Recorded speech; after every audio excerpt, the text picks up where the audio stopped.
What was your first anime?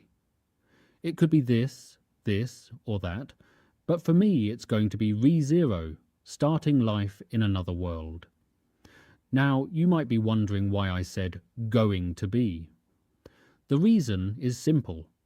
From now on, I will start watching Repeak with the protagonist, Goat Baru. There are two reasons why I decided to start this series. First, it is peak. At least that's what the internet tells me. Second, the series is free on YouTube, uploaded by Muse Asia, and I'm too broke to afford Crunchyroll. Before diving headfirst into the episode, I did my homework and researched isekai stories. These are stories where people who are irredeemable get transported into another world and thrive there.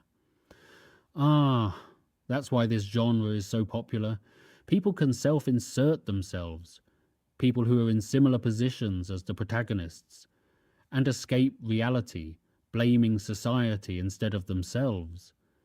These stories are alluring to them, and Subaru is just like the people that the isekai genre mostly targets. The scenes before he is summoned to another world cement that idea. Subaru is a shut-in, him sighing at his reflection as a young couple in school uniforms strolls by, and him playing games all day showing he has stopped going to school. These are signs that he has given up. Even his eyes, which had no life in them, suddenly brighten up as he is summoned to a different world. He has been isekai'd, as he says. Assessing his situation, he notes that this is a fantasy world with a typical medieval-style culture. Adventurers, wars, demi-humans, magic, and he is the protagonist of this isekai story. He is ignorant of the world around him. That's the best and easiest way to describe his attitude in this episode. Instead of trying to save a kid by running up to him, he tries to cast magic, thinking it was an event where he would produce his first spell, because that's what normally happens in isekai stories. He isn't thinking of the world as a normal world, but as a world filled with tropes, and the world slaps him right in the face for thinking like that.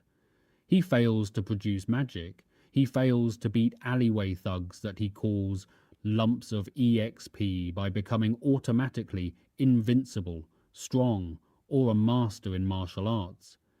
He fails to accomplish mundane things, walking into the wrong restroom, entering the wrong bar. He even complains by saying, "Where'd my protagonist's status go?" complaining about his starting gear, which is just the snacks he bought, and not Excalibur. Although, honestly, it's a really great source of food, better than some sword he wouldn't even know how to use. And his last complaint is, "Where is the cute girl that summoned me?" Then again, the world makes fun of Subaru as Felt arrives at the scene and leaves just as quickly. But an answer soon materializes as Satella comes to the scene and saves him from the thug's beating. She even heals him, even though her insignia, which was crucial to her, was stolen.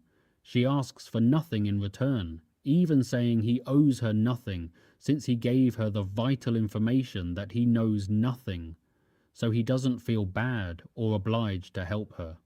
Quite the kind girl she is, the perfect candidate for Subaru's escape from reality. Latching onto the idea of the isekai script, helping a girl who is kind, half-elf, beautiful, and magical is the best way to do that.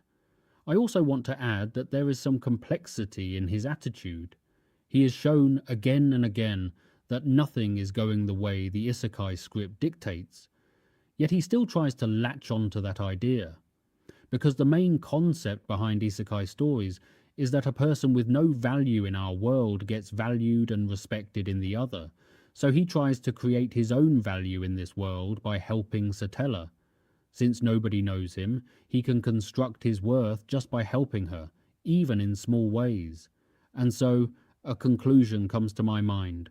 Subaru has deep-seated trauma, regrets, feelings of inadequacy, low self-esteem, or something else that happened in his original world that turned him into a shut-in. That's why he avoids interaction by only going to the convenience store at night.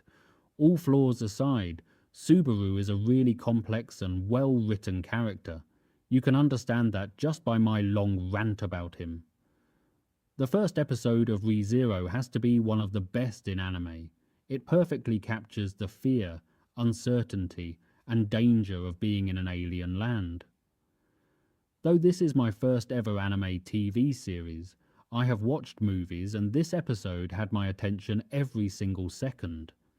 The animation and camera shots perfectly showcase the mental state of each character, and the cliffhanger with Subaru's death is pure peak.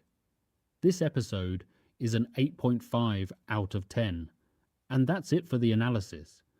If you want to know my thoughts on the second episode, be sure to subscribe so I'm motivated to give an analysis of your favourite series. Tell me in the comments if you liked my breakdown.